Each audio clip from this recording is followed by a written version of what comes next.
बिस्मिल्लाहिर्रहमानिर्रहीम। अस्सलाम वालेकुम नाज़रीन, उम्मीद करता हूँ कि आप सब खैरियत से होंगे।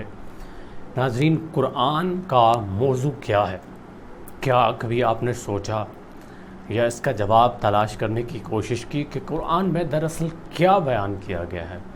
लेकिन ये तब बात समझ आएगी जब हम कुरान को समझ कर अक़ल के साथ, फ़हम के साथ पढ़ेंगे, तो यकीनन कुरान हमें खुद जवाब दे देगा कि दरअसल कुरान का मौजू कौन है, यानी मेजर वो कौन सी चीज़ है जिस मकसद के लिए ये बनाया गया था और उसी चीज़ का ज़िक्र बार बार आता है।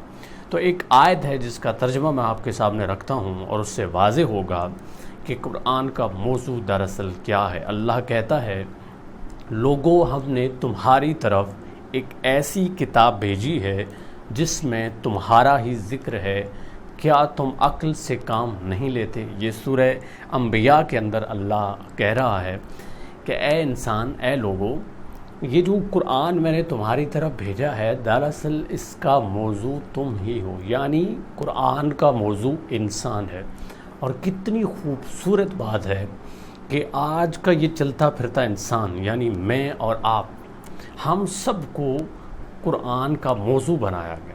यानी इसमें जितनी भी बातें हैं, जितनी भी नसीहतें हैं, जितनी भी हदायत और रहनुमाई है, वो किस लिए है? वो इंसान के लिए है।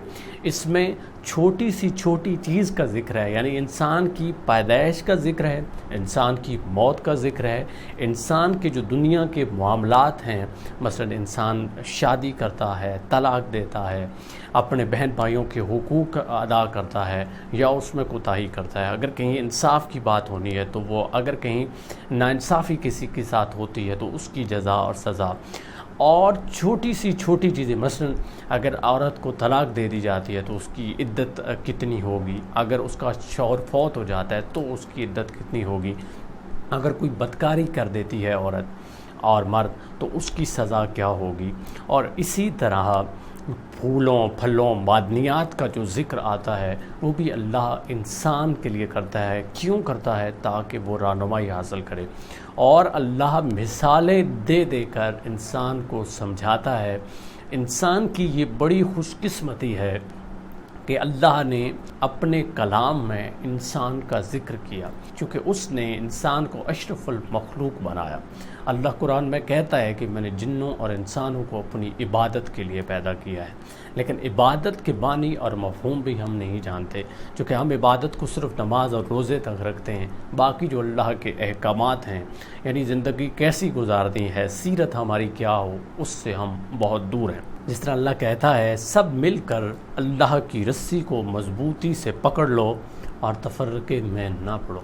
अल्लाह ये नहीं चाहता कि इस दुनिया में इंसान फसाद बर्पा करे, इंसान एक दूसरे से अलग हों और धोखा दें। यही वजह है कि अल्लाह ने शिर्क करने वालों को सख्त नापसंद किया है, क्योंकि जो लोग अल्लाह को मानते हैं फिर वो अल्लाह की मानते हैं, और जो अल्लाह की मानता है इसका मतलब ये है कि वो तफर्रके में नहीं पड़ सकता। और इंसान से अल्लाह की मोहब्बत का सबसे बड़ा सबूत कुरान है, जो कि मौजू ही इंसान को रखा गया है। और अगर आप देखें तो अल्लाह कुरान में जब ज़िक्र करता है सज़ा का या जहन्नम का या दोज़ख का, तो अल्लाह कहता है कि ए काश कि ये नसीहत पकड़ते, चूँकि अल्लाह ताला की ये एक इंसान के साथ मोहब्बत है। कुफ़ार को भी जब सज़ा का ज़िक्र अल्लाह करता है तो कहता है कि काश ये नसीहत हासिल करते। और आखिरी सांस तक मोहलत भी तौबा की शायद इसी वजह से रखेगी, और ये भी कुरान हमें बताता है, ताकि इंसान अपनी गलतियों और कोताहियों को जान जाए और अल्लाह के हुजूर पेश हो जाए और उससे मालूम हो सके कि अल्लाह ने उसके ऊपर कितना बड़ा एहसान किया है।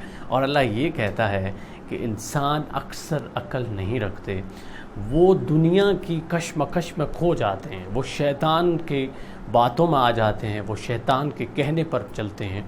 और अल्लाह ने ये कलाम इसलिए भी इंसान को पहुंचाया और इंसान का मौजू से बनाया ताकि इंसान गुमराह ना हो। अल्लाह की ये मोहब्बत का बहुत बड़ा सबूत है कि अल्लाह बार बार इंसान को नसीहत कर रहा है। अच्छा, फिर थोड़ा बहुत वो जिस तरह कहते हैं लालच देना या इनाम के तौर पर कोई चीज़ अता करना, कोई आम इंसान کسی دوسرے انسان کو قائل کرتا ہے تو اس کو کہتا ہے کہ اس کے بدلے میں تمہیں یہ چیز دوں گا۔ تو اللہ نے انسان کی فطرت کو سمجھتے ہوئے یہ بھی کہا کہ اگر تم نیک اعمال کرو گے، اگر تم برائی نہیں کرو گے، اگر تم فساد نہیں پھیلاؤ گے، اگر تم غلط راستے پر نہیں چلو گے، تو تمہیں ایسی جنت میں داخل کیا جائے گا، ایسے مکان میں داخل کیا جائے گا جس کے نیچے نہریں بہہ رہی ہوں۔ اور آج اگر ہم کہیں اس ناران کا غان اور سوئٹزرلینڈ اور اس طرح کی کچھ ایک منظر بھی دیکھ لیں تو ہم حشاش بشاش ہو جاتے ہیں اور خوش ہو جاتے ہیں اور کہتے ہیں کاش ہم وہاں جا سکیں۔ تو اس کا وعدہ اللہ بار بار کر رہا ہے، لیکن بار بار یہ نصیحت بھی کر رہا ہے کہ ایسے ٹولے میں سے نہ ہونا، ایسے گروہ میں سے نہ ہونا جو اللہ کے فرمان کو درگزر کرتے ہیں اور جو لوگوں کو خواہ مخواہ تنگ کرتے ہیں، جو لوگوں کو دھوکہ دیتے ہیں، لوگوں کو چیٹ کرتے ہیں، وعدہ خلافی کرتے ہیں اور اللہ کے ساتھ دوسروں کو شریک ٹھہراتے ہیں۔ تو قرآن کا موضوع کیا ہے؟ انسان ہے، اور انسان کی اس سے بڑی کوئی خوش قسمتی نہیں ہو سکتی۔ اس لیے ہمیں قرآن کو اس نیت سے پڑھنا ہے کہ ہمیں اس سے ہدایت ملے اور ہم زندگی میں کامیاب ہوں۔ امید ہے کہ اس لیکچر سے آپ نے بہت کچھ سیکھا ہوگا۔ مجھے دیجیے اجازت۔ اللہ نگہباں۔